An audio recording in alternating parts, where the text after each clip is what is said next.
నమస్తే, welcome to shadow news. ముందుగా బులెటిన్లోని headlines చూద్దాం. పందం బలంగా ఉందన్న సీఎం రేవంత్. 2035లో $1 ట్రిలియన్ లక్ష్యంగా అభివృద్ధి. తెలంగాణ స్ఫూర్తి అమెరికా భావజాలంతో సమానమని వెల్లడి.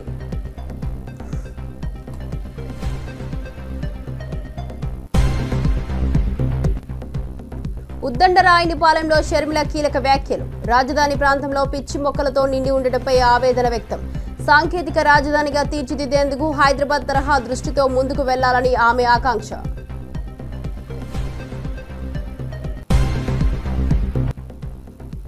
బీసీ బిల్లుకు బీజేపీ మద్దతు ఉందన్న రామచంద్రరావు. హడావుడిగా ఆర్డినెన్స్ తీసుకొచ్చిందని కాంగ్రెస్ పై విమర్శ.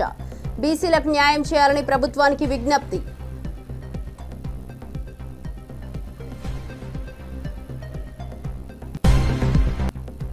బండి సంజయ్ వ్యాఖ్యలపై భూమన ఘాటు కౌంటర్. సున్నిత అంశాల్లో సంజయ్ వైఖరిని ఖండించిన మాజీ చైర్మన్.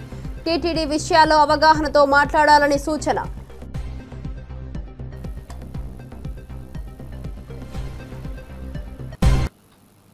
డీటెయిల్ చూస్తే తెలంగాణ ముఖ్యమంత్రి రేవంత్ రెడ్డి అమెరికాతో తెలుగు ప్రజల బంధాన్ని బలమైనదిగా పేర్కొన్నారు. ప్రజాస్వామ్యానికి మార్గదర్శిగా అమెరికా నిలిచినట్లు తెలంగాణ కూడా ప్రపంచ దృక్కోణాన్ని మార్చడానికి ప్రయత్నిస్తుందని వెల్లడించారు. 2035 నాటికి $1 ట్రిలియన్ లక్ష్యంతో తెలంగాణను ఆర్థికంగా అభివృద్ధి చేయడానికి రైజింగ్ దర్శనికతతో కృషి చేస్తున్నామని తెలిపారు. అమెరికా స్ఫూర్తి తెలంగాణ స్ఫూర్తికి ఎలా సమానంగా ఉందో గురించి వివరించారు. ఇక ఈ బంధాన్ని మరింత పటిష్టపరచుకోవడం తెలంగాణ ప్రత్యేకతగా పేర్కొన్నారు. But above all, in two most important ways. One, as torchbearer for democracy, and two, for constant innovation. The American spirit never accepts defeat. It is strong and finds solutions to make a positive difference. The spirit of Telangana is very similar, which explains our special friendship.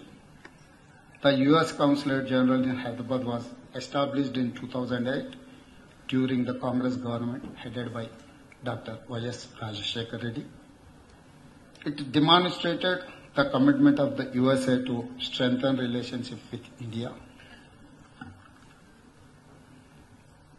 The friendship and bond between Telugu people and the USA are very deep and strong. Telugu is the fastest growing language in the United States of America. Today, the U.S. Consulate General headed by Ms. Jennifer Lawson acts as a strong bridge between our two cultures, our people, our business, and of course, the larger India-USA relationship. Hyderabad today is home to nearly 200 American companies in IT, pharma, defense, manufacturing, aerospace. Our students travel to the USA in big number as a part of their dream to become a global citizen. We are working to increase our people-to-people exchange to grow America-Telangana businesses. My government is committed to Telangana rising, a vision to transform and grow my state economy to $1 trillion by 2035 and to $3 trillion economy by 2047. For that, I need support of Americans. At national level, the USA-India relationship is a strategic global partnership based on shared values. APPCC chief YS Sharmila ఉద్దండరాయునిపాలెంలో పర్యటించి కీలక వ్యాఖ్యలు చేశారు. 54,000 ఎకరాల్లో Singapore, Japan, Istanbul లాంటి రాజధానిని నిర్మించాలనే లక్ష్యాన్ని వెల్లడించారు. అయితే ప్రస్తుతం అక్కడ అభివృద్ధి లేకపోవడం, పిచ్చి మొక్కలతో నిండి ఉండడంపై ఆవేదన వ్యక్తం చేశారు. అభివృద్ధి, మౌలిక సదుపాయాలు లేకపోవడం బాధాకరమని పేర్కొన్నారు. ఈ ప్రాంతాన్ని సాంకేతిక రాజధానిగా తీర్చిదిద్దేందుకు హైదరాబాద్ తరహా దృష్టితో ముందుకు వెళ్లాలని ఆమె ఆకాంక్షించారు. 14లో అప్పుడు మనకు కొత్త రాజధాని కావాలి అని చంద్రబాబు గారు 33,000 ఎకరాలు రైతుల దగ్గర నుంచి 29,000 రైతు కుటుంబాల దగ్గర నుంచి భూములు సేకరించి 33,000 ఎకరాలలో ప్లస్ ఒక 20,000 ప్రభుత్వ భూమి, అంటే మొత్తం 54,000 ఎకరాలలో అమరావతి రాబోతుందని, అద్భుతమైన గ్రీన్ ఫీల్డ్ సిటీని కడతామని, బెస్ట్ లివబుల్ సిటీని కడతామని, సింగపూర్ని, జపాన్ని, ఇస్తాంబుల్ని, ఇంకా జర్మనీని, ఇంకెన్ని చెప్పాడో వీటన్నిటినీ మరిపిస్తామని చంద్రబాబు గారు చెప్తే, మోడీ గారేమో ఢిల్లీని తరపించే రాజధాని కడతామన్నారు. రాజధాని బాధ్యత పూర్తిగా మోడీ గారిదే అన్నారు. తీరా చూస్తే ఇక్కడ పిచ్చి మొక్కలున్నాయి. రాజధాని 10 సంవత్సరాల తర్వాత ఇప్పుడు ఏముంది అని చూస్తే ఇన్ఫ్రాస్ట్రక్చర్ లేదు, డెవలప్మెంట్ లేదు. పోనీ త్యాగాలు చేసిన రైతుల కన్నా న్యాయం జరిగిందా అంటే వాళ్ళకి ఇంతవరకు ఇది మా భూమి, ఈ భూమి మా చేతుల్లో ఉంది, మేము ఈ భూమిని ఏదైనా అవసరానికి అమ్ముకోవచ్చో లేక ఇల్లు కట్టుకోవచ్చో అన్న పరిస్థితిలో ఇప్పటి వరకు. తెలంగాణ బీజేపీ అధ్యక్షుడు రామచంద్రరావు తెలిపారు, ఇక బీసీ బిల్లుకు బీజేపీ పూర్తి మద్దతు ఇస్తుందని. హైకోర్టు చివాట్ల నేపథ్యంలో కాంగ్రెస్ ప్రభుత్వం హడావిడిగా ఆర్డినెన్స్ తీసుకురావడంపై విమర్శలు చేశారు. బీసీ రిజర్వేషన్ వ్యవహారంలో న్యాయపరమైన చిక్కులు ఉన్నాయని వెల్లడించిన రామచంద్రరావు ఇచ్చిన వాగ్దానం ప్రకారం బీసీలకు రిజర్వేషన్లో న్యాయం చేయాలని పిలుపునిచ్చారు. ఈ విషయంలో ప్రభుత్వం చర్యలు తీసుకోవాలని, బీసీలకు న్యాయం జరిగేలా చూడాలని కోరారు. ఈ యొక్క ప్రభుత్వం 42% బీసీ రిజర్వేషన్ అని చెప్పి బిల్ పాస్ చేయడం జరిగింది. భారతీయ జనతా పార్టీ దానికి మొత్తం మద్దతు పలికింది. మరి భారతీయ జనతా పార్టీ మద్దతు పలికిన తర్వాత హైకోర్టు చీవాట్లు ఇచ్చిన తర్వాత ఈరోజు ప్రభుత్వం 3 నెలల్లో ఎలక్షన్ జరపాలి కాబట్టి 42% 42% ఓబీసీ రిజర్వేషన్లకు ఆర్డినెన్స్ తీసుకోవచ్చా అని చెప్తా ఉంది. సంతోషం, మీరు ఆర్డినెన్స్ తీసుకురండి. మీరు 42% ఓబీసీలకు రిజర్వేషన్ ఇవ్వాల్సి ఉంది. కానీ ప్రభుత్వము కాంగ్రెస్ పార్టీ రెండు కూడా రాజకీయాలు చేస్తూ ఉన్నది. మీకు తెలుసు 42% రిజర్వేషన్ ఓబీసీలకు ఇవ్వాలంటే దాంట్లో కొన్ని న్యాయపరమైన చిక్కులు ఉంటాయి. మరి అవన్నీ ప్రజలకు చెప్పకుండా, ఎవరికి చెప్పకుండా ఈ రోజు మీరు ఆర్డినెన్స్ తీసుకొస్తామనో లేకుంటే సెక్షన్ 285 అమెండ్మెంట్ చేస్తామనో రకరకాల మాటలు మాట్లాడుతున్నారు. ఏది ఉన్నప్పుడు కూడా ఆ బాధ్యత మీది. మీ బాధ్యతని భారతీయ జనతా పార్టీ ప్రభుత్వం కేంద్రంలో ఉన్నది, దానిపైన మీరు వేసే ప్రయత్నం చేస్తూ ఉన్నారు. మీరు మీ వైఫల్యాన్ని మా మీద దూరే ప్రయత్నం చేస్తున్నారు. మీ బాధ్యత 42% ఓబీసీ రిజర్వేషన్లు మీరు ఎలక్షన్స్లో మీరు అందరికి వాగ్దానం చేశారు. మీరు పెట్టిన బిల్లుకు మీరు సపోర్ట్ చేసినాము, మీరు దాన్ని అమలు పరచాలి. ఈ యొక్క ప్రభుత్వం 42% బీసీ రిజర్వేషన్. కేంద్ర మంత్రి బండి సంజయ్ చేసిన వ్యాఖ్యలకు టీటీడీ మాజీ చైర్మన్ భూమన కరుణాకర్ రెడ్డి కౌంటర్ ఇచ్చారు. సంజయ్ వ్యాఖ్యలను తీవ్రంగా ఖండించిన కరుణాకర్ ఆయనకు ఘాటు ప్రతిస్పందన ఇచ్చారు. సున్నితమైన అంశాలపై ఈ విధమైన వ్యాఖ్యలు అవసరమని పేర్కొంటూ సంజయ్ వ్యాఖ్యలపై తీవ్ర విమర్శలు చేశారు. రాజకీయ నాయకులు బాధ్యతాయుతంగా వ్యవహరించాలని సూచన చేశారు. టీటీడీ విషయాలపై అవగాహన లేకుండా మాట్లాడడం తగదని అన్నారు. వాళ్ళనందరినీ కూడా వెంటనే తొలగించాలి. నేను కోరటం లేదు, హెచ్చరిస్తున్నా. టీటీడీ బుద్ధి మారలేదు, ప్రభుత్వం పట్టించుకోవటం లేదు అని తీవ్రమైనటువంటి ఆరోపణ చేశారు. కేంద్ర హోంమంత్రి ఈ రకమైనటువంటి ప్రకటన చేశారంటే ఆయన నివేదిక ఏమన్నా తెప్పించుకోకుండా మాట్లాడి ఉంటారా అన్నటువంటి ఒక ప్రశ్న. అందులోనూ పక్కనే ప్రస్తుత టీటీడీ పాలక మండలి సభ్యుడిని పెట్టుకొని మరి ఆయన ఆ ప్రకటన చేయటం జరిగింది. ఒక పూర్వ అధ్యక్షునిగా నేను బండి సంజయ్ గారి ఆ మాటల్ని తీవ్రంగా ఆక్షేపిస్తున్నా. ఇది వెంకటేశ్వర స్వామి ఆలయం మీద బండి సంజయ్ చేసినటువంటి దాడిలాగా నేను భావిస్తున్నా.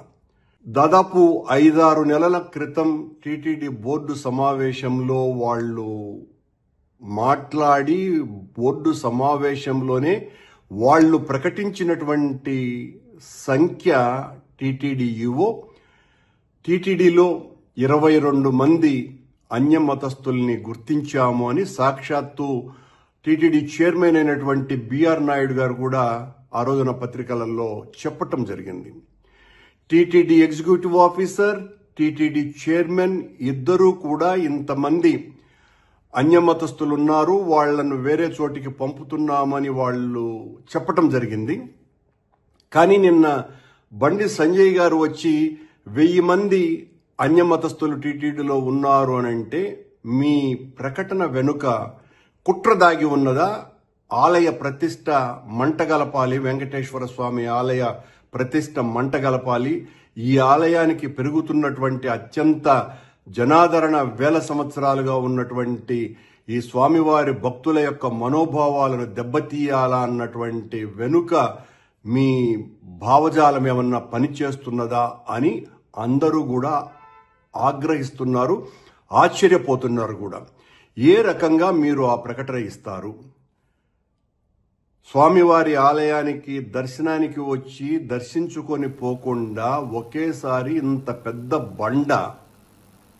తిరుమలలో భక్తుల రద్దీ భారీగా ఉంది. వైకుంఠం క్యూ కాంప్లెక్స్లోని అన్ని కంపార్ట్మెంట్లు నిండిపోవడంతో భక్తులు వెలుపల క్యూ లైన్లో వేచి ఉన్నారు. టోకెన్ లేని భక్తులకు శ్రీవారి సర్వదర్శనం కోసం 24 గంటల సమయం పడుతోంది. నిన్న శ్రీవారిని దర్శించుకున్న భక్తుల సంఖ్య 70,217 ఉండగా హుండీ ఆదాయం 3.84 కోట్లకు చేరింది. భక్తుల తాకిడితో తిరుమల పరిసరాలు కిటకిటలాడుతున్నాయి. దర్శనం కోసం భక్తులు ఆతృతగా ఎదురుచూస్తున్నారు.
అహ్మదాబాద్ ఎయిర్ ఇండియా విమాన ప్రమాదంపై విడుదలైన నివేదిక సంచలన విషయాలను వెల్లడించింది. ఇంధన స్విచ్ కటాఫ్ పై మొదటి పైలట్ ప్రశ్నించగా రెండో పైలట్ తప్పక చేశాడు. ఇంకా ఈ సంభాషణ విమాన కాక్పిట్ వాయిస్ రికార్డులో నమోదైంది. ప్రాథమికంగా ఈ ఇంధన స్విచ్ కటాఫ్ వల్లే ప్రమాదం జరిగిందనే అనుమానాలు వ్యక్తమవుతున్నాయి. ఈ వివాదం పైలట్ల మధ్య వాగ్వాదానికి దారితీసింది. ఈ సమాచారం వెలుగులోకి రావడంతో ప్రమాదం పట్ల ఆందోళన చెందుతున్నారు. విమాన ప్రమాదానికి సంబంధించి ఇంధన స్విచ్ కీలక అంశంగా మారింది. నివేదిక వివరాలపై మరింత సమాచారం కోసం వేచి చూస్తున్నారు.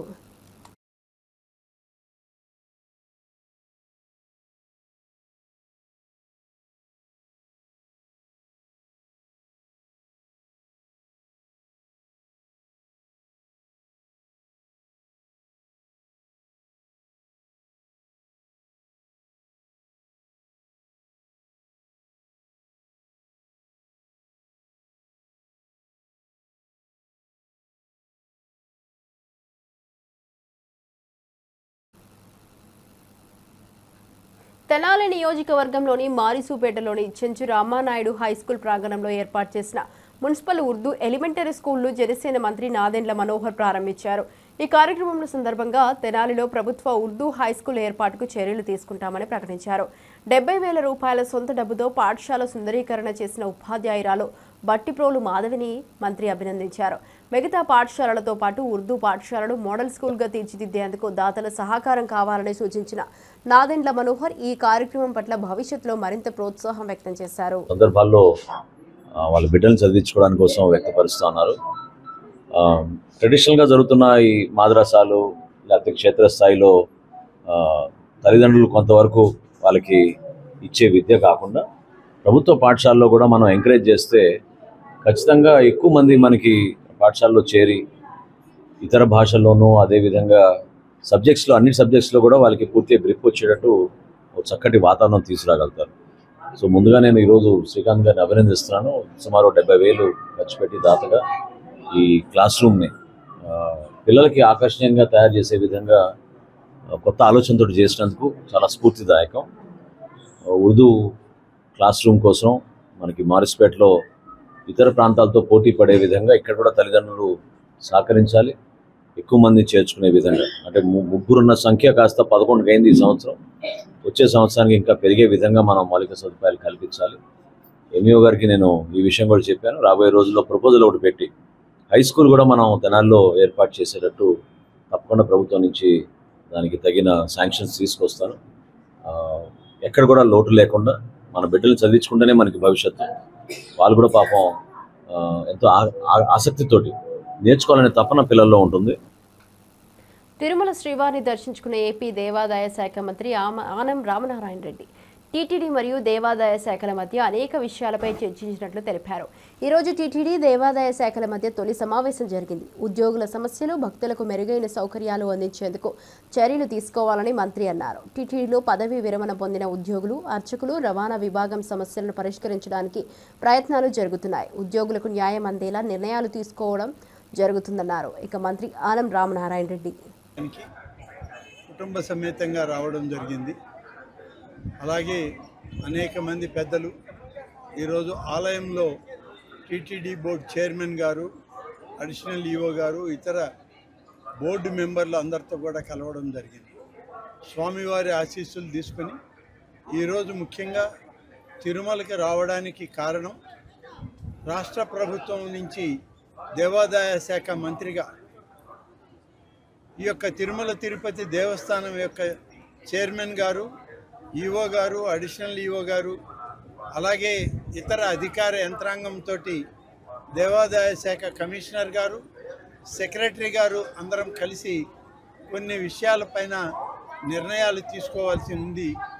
ఇవి గతంలో ఎండోమెంట్ డిపార్ట్మెంట్కి సంబంధించి, టీటీడీకి సంబంధించి జరిగినటువంటి ముఖ్యమంత్రి గారి దగ్గర సమీక్షలో కొన్ని విషయాల ప్రస్తావనకు వచ్చినప్పుడు సమిష్టిగా రాష్ట్ర ప్రభుత్వం, తిరుమల తిరుపతి దేవస్థానం యాజమాన్యం అందరూ కలిసి ఈ యొక్క నిర్ణయాలని ప్రభుత్వ దృష్టికి, ముఖ్యమంత్రి గారి దృష్టికి తీసుకురావాలని గౌరవ ముఖ్యమంత్రి చంద్రబాబు నాయుడు గారి ఆదేశం. వారి ఆదేశానుసారం తొలి సమావేశం ఇవాళ ఏర్పాటు చేసుకున్నాం. తిరుమలలో ఇవాళ తొలి సమావేశం తిరుమల తిరుపతి యాజమాన్యంతో ఈ దేవస్థానం యొక్క ఇక్కడ ఉన్నటువంటి ఉద్యోగస్తులు, అర్చకులు, అలాగే ఈ టీటీడీకి సంబంధించినటువంటి అనేక శాఖల్లో ఉన్నటువంటి ఉద్యోగస్తుల యొక్క సమస్యలను పరిష్కరించడం, మెరుగైన సేవలు సామాన్య భక్తులకి అందించే దానిలో రాష్ట్ర ప్రభుత్వం, దేవాదాయ శాఖ సమన్వయం చేసుకోవాలని గౌరవ ముఖ్యమంత్రి గారు ఇచ్చిన సూచనలు, వారి ఆదేశాల మేరకు ఈరోజు తొలి సమావేశం తిరుమలలో జరుగుతుంది. తప్పనిసరిగా వీటన్నిటికీ ఒక మంచి పరిష్కారం, ఈ యొక్క ఆలయ సంబంధించినటువంటి ఉద్యోగులకు లేదా రిటైర్ అయినటువంటి ఉద్యోగులకు, ఇప్పుడు పనిచేస్తున్నటువంటి ట్రాన్స్పోర్టు, లెక్చరర్లు, అర్చకులు, ఇలాంటి అనేక సమస్యలు ఉన్నాయి ఇక్కడ. ఆ సమస్యలంతా కూడా ఇక్కడ చర్చించిన తర్వాత ఈ విషయాలన్నింటినీ కూడా రాష్ట్ర ప్రభుత్వానికి విన్నవించి గౌరవ ముఖ్యమంత్రి గారి యొక్క మహిళలపై అత్యాచారాలు, వేధింపుల విషయంలో పటిష్టంగా వ్యవహరిస్తారని చెప్పిన పవన్ కళ్యాణ్ ప్రస్తుతంగా విమర్శల పాలవుతున్నారు. తన సొంత జిల్లాలో 50 మంది మహిళల శరీర భాగాలను ఫోటోలు తీసి ఓ దుర్మార్గుడు వేధిస్తున్నా ఆయన ఎంతమందికి తాటా తీశారనే ప్రశ్నను ఎమ్మెల్సీ సంధించారు. ఈ అంశంపై పవన్ కళ్యాణ్ చర్యలు తీసుకుంటారా లేదా అనే దానిపై ఆసక్తి నెలకొంది. పాఠకులు మరియు మహిళా సంఘాల నుంచి వివిధ అభిప్రాయాలు వ్యక్తమవుతున్నాయి. మహిళల భద్రతకు పటిష్ట చర్యలు తీసుకోవాల్సిన అవసరం ఎంతైనా ఉందన్నారు.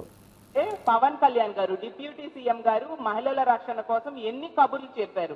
తాట తీస్తానన్నారు. మహిళల మీద ఎవరైనా చేస్తే తాట తీస్తానని చెప్పిన విషయం ఈ రాష్ట్రంలోని ఏ మహిళ కూడా మర్చిపోలేదు.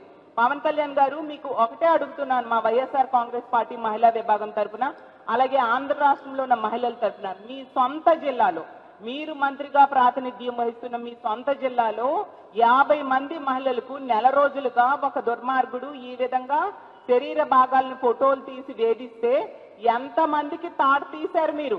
ఎక్కడికి వెళ్ళిపోయారు డిప్యూటీ సీఎం గారు అని నేను అడుగుతూ ఉన్నాను. అలాగే హోం మంత్రి గారు, ఆవిడ సొంత జిల్లాకి పక్క జిల్లాలో ఈ సంఘటన జరిగింది, కాకినాడలో జరిగితే మరి హోమ్ మినిస్టర్ గారు మానవత్వం కోసం చాలా స్టేట్మెంట్స్ ఇచ్చారు, ప్రెస్ మీట్లు పెట్టారే, మరి మీకు మానవత్వం అనేది లేదా? 50 మంది ఆడపిల్లలు ఎంత దారుణంగా లైంగిక వేధింపులకు గురయ్యారు కదా, మరి మీరు ఎక్కడ స్పందించారు? ఏమాత్రం స్పందించిన సంఘటనలు ఇప్పుడు చెప్పిన ఏ సంఘటనలో కూడా మీరు ఒక మహిళా హోంమంత్రి అయ్యుండి కూడా మీరు స్పందించినట్టుగా దాఖలాలు లేవు. సంఘటనే తీసుకుంటే ఎంత దారుణం అంటే, పవన్ కళ్యాణ్ గారు డిప్యూటీ సీఎం గారు మహిళల రక్షణ కోసం ఎన్ని కబుర్లు చెప్పారు. తాట తీస్తానన్నారు, మహిళల మీద ఎవరైనా చేస్తే తాట తీస్తానన్నారు. Visakhapatnam Dwaraka zone crime ACP Lakshmanarao media సమావేశంలో సంచలన విషయాలు వెల్లడించారు.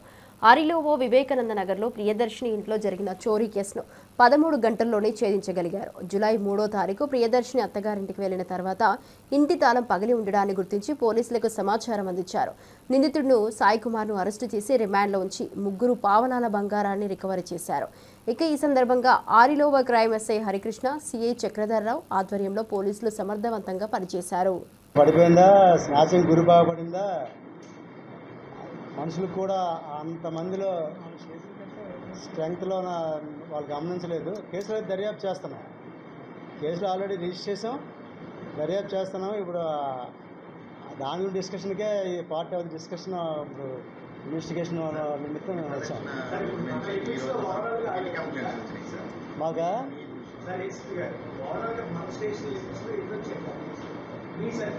మా సర్కిల్లో మాకు 4 ఇవి గొలుసులు అండి, 5 మోటార్ బైక్స్ వచ్చాయి. 5 మోటార్ బైక్స్లోన 3 బైక్స్ ట్రేస్ అయ్యేవి, వాళ్ళకి హ్యాండ్ ఓవర్ చేయడం జరిగింది ఫిర్యాదుకి. ఇంకా 2 బైక్స్ ఇంకా వెరిఫై చేస్తున్నాం. అవి ఇంకొకరితో వ్యాలెట్ పోయిందండి, వ్యాలెట్లో ఉన్నటువంటి ఆధార్ కార్డు, తర్వాత 6000 కూడా పోయిందని చెప్పి కంప్లైంట్ వచ్చింది అక్కడ తొలిపావంచ దగ్గర. ఆ వ్యాలెట్ కూడా దొరికింది, ఒక షుగర్ కేన్ వెండర్ దగ్గర అది దొరికింది. అందులో క్యాష్ ఏమైందో ఏంటో, క్యాష్ మిస్ అయిందని చెప్పేసి అది తొక్కిస్లాట్లో పడిపోయిందా లేకపోతే ఎవరైనా ఇంటెన్షనల్గా తీస్తారా, దొంగతనం చేస్తారా అనేది ఆ కోణంలో కూడా వెరిఫై చేస్తున్నాం. పిఎస్ పరిధిలో ఉన్నటువంటి క్రైమ్ నెంబర్ 269/25 ఆఫ్ ఆర్లో పిఎస్ కేసులో సుమారుగా 3.25 తులాల బంగారం, 3 ఐటమ్స్ అండి. వైసీపీ ఆధ్వర్యంలో మచిలీపట్నం నియోజకవర్గంలో జరిగిన కార్యక్రమంలో మాజీ మంత్రి పేర్ని నాని సంచలన వ్యాఖ్యలు చేశారు. చంద్రబాబు నాయకత్వంలో సైకో పాలన కొనసాగుతోందని, వైసీపీ నేతల మోసం గ్యారంటీ కార్యక్రమంలో ఆరోపణలు చేశారు. జగన్ పల్నాడు పర్యటనలో జరిగిన ప్రమాద ఘటనలో తప్పుడు కేసులు బనాయించారని ఆరోపించారు. సాధారణంగా ప్రమాదం జరిగితే డ్రైవర్పై కేసు నమోదు చేస్తారు, కానీ సింగయ్య మృతి ఘటనలో అందరినీ ముద్దాయిలుగా చేసి కేసులు పెట్టారని విమర్శించారు. ఈ వ్యాఖ్యలు రాజకీయ వర్గాల్లో చర్చనీయాంశంగా మారాయి. కేసులు చూస్తుంటే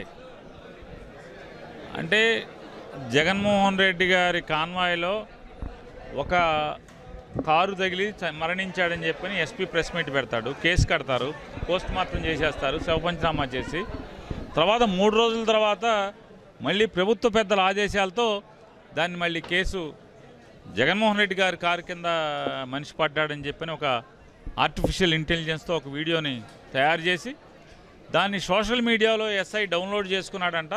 కాబట్టి ఆ సబ్ ఇన్స్పెక్టర్ సోషల్ మీడియాలో చూశాడు కాబట్టి ఎవరితోనో బ్యానర్లు కట్టేటువంటి ఒక మనిషితో కంప్లైంట్ తీసుకున్నట్టుగా తీసుకుని, సాధారణంగా యాక్సిడెంట్ అయితే ఒకవేళ తప్పుడు కేసు అయినా కూడా యాక్సిడెంట్ అయితే డ్రైవర్ని యాక్సిడెంట్లో ముద్దాయిగా చేస్తారు. కానీ డ్రైవర్తో పాటుగా జగన్మోహన్ రెడ్డి గారితో పాటుగా వెనకాల కారులో ఎంతమంది కూర్చుని ఉంటే అంతమంది ముద్దాయిలుగా కేసు కట్టడం. అలాగే జగన్మోహన్ రెడ్డి గారు కారులో ఎవరెవరైతే ప్రయాణం చేశారో, సత్తెనపల్లి మీటింగ్కి వచ్చారో వాళ్లే పర్మిషన్లు ఇస్తారు, 3 కార్లలో రండి అంటారు. వైఎస్ షర్మిల పోలవరం ప్రాజెక్టు గురించి కీలక వ్యాఖ్యలు చేశారు. పోలవరం టాపిక్ డైవర్షన్ కోసం బనకచెర్ల గురించి మాట్లాడుతున్నారని ఆరోపణలు చేశారు. ప్రతిష్టాత్మకమైన పోలవరం ప్రాజెక్టును కేంద్రం ఎందుకు పక్కదోవ పట్టిస్తుందని ప్రశ్నించారు. 2019లో కేంద్ర ఆర్థిక శాఖ మంత్రి నిర్మలా సీతారామన్ 41 మీటర్లకు కుదించారని పార్లమెంటులో ప్రకటించినప్పుడు ఏపీ నుంచి ఒక్క ఎంపీ కూడా ఎందుకు స్పందించలేదని ఆగ్రహం వ్యక్తం చేశారు. ఈ వ్యాఖ్యలు ప్రాజెక్టు చుట్టూ ఉన్న వివాదాలను మరింత చర్చనీయాంశంగా మారాయి. ఆంధ్ర రాష్ట్రానికి లైఫ్ లైను, ఆంధ్ర రాష్ట్రానికి ఈ ప్రాజెక్టు చాలా అవసరము అనే దీనికి జాతీయ హోదా ఇచ్చి మరి పోలవరం ప్రాజెక్టు విభజన హామీలలో ఒకటిగా చేర్చి ఇది ఆంధ్ర రాష్ట్ర ప్రజలకు ఇచ్చిన వాగ్దానంగా నిలబడింది. మరి అలాంటప్పుడు పోలవరం ప్రాజెక్టుని ఎలా లైట్ తీసుకుంటారు?